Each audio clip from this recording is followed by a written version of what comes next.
اس پاک کا نمبر ہے 814۔ وعن عائشہ رضی اللہ عنہا قالت کان النبی صلی اللہ علیہ وسلم یصلی من اللیل 11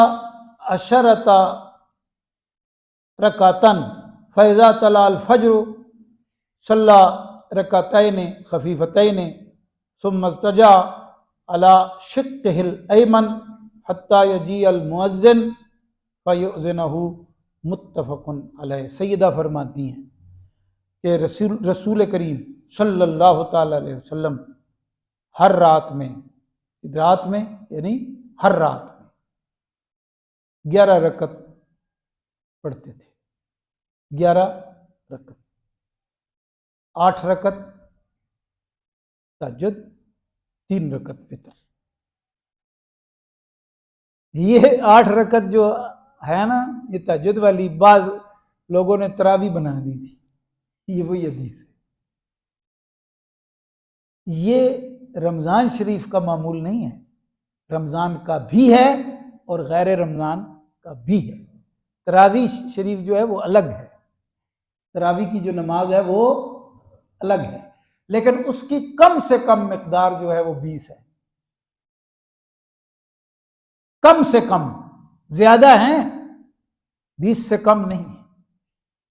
یہ جو 11 رکعت ہے نا، یہ نبی کریم صلی اللہ علیہ وسلم کی ہر رات کا معمول ہے۔ وہ کس طرح ہے؟ 8 رکعت تہجد ہے اور 3 رکعت کیا ہے؟ وتر ہے۔ یہ 11 رکعت ہے۔ پھر جب فجر کا وقت داخل ہو جاتا تھا، طلع الفجر یعنی فجر کا وقت داخل ہو جاتا تھا، تو 2 ہلکی رکعتیں پڑھتے تھے۔ اس کا مطلب ہے یہ جو رکعتیں ہوتی تھیں یہ لمبی ہوتی تھی۔ ہم نے پڑھا نا کہ حضور کی رات کا جو قیام، قم اللیل الا قلیلا، اللہ پاک نے فرمایا وہ لمبی ہوتی، تو یہ ہلکی ہوتی تھی 2 رکعت۔ صبح کا وقت داخل ہو جائے تو حضور پھر صرف 2 رکعت پڑھتے تھے۔ یہ کیا ہے؟ سنت ہے، صبح کی سنت۔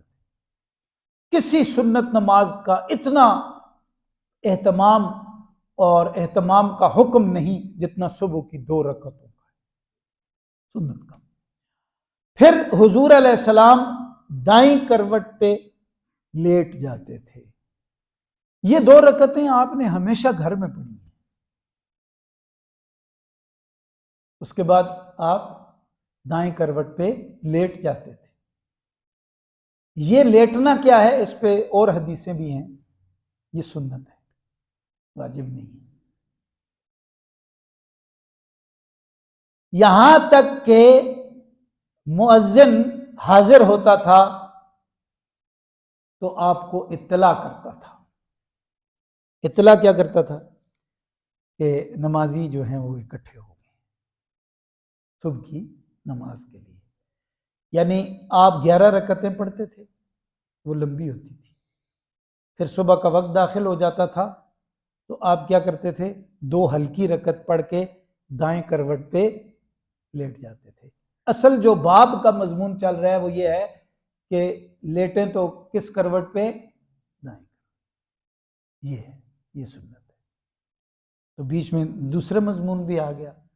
پھر مؤذن آ کے آپ کو اطلاع کرتا تھا، الصلاۃ الصلاۃ یا رسول اللہ صلی اللہ علیہ وسلم۔ کون ہوتا تھا؟ حضرت بلال حبشی رضی اللہ تعالی عنہ۔ تو وہ آپ کو آ کے اطلاع کرتے تھے تو آپ پھر اٹھ جاتے تھے، نماز پڑھانے کے لیے تشریف لے جاتے تھے۔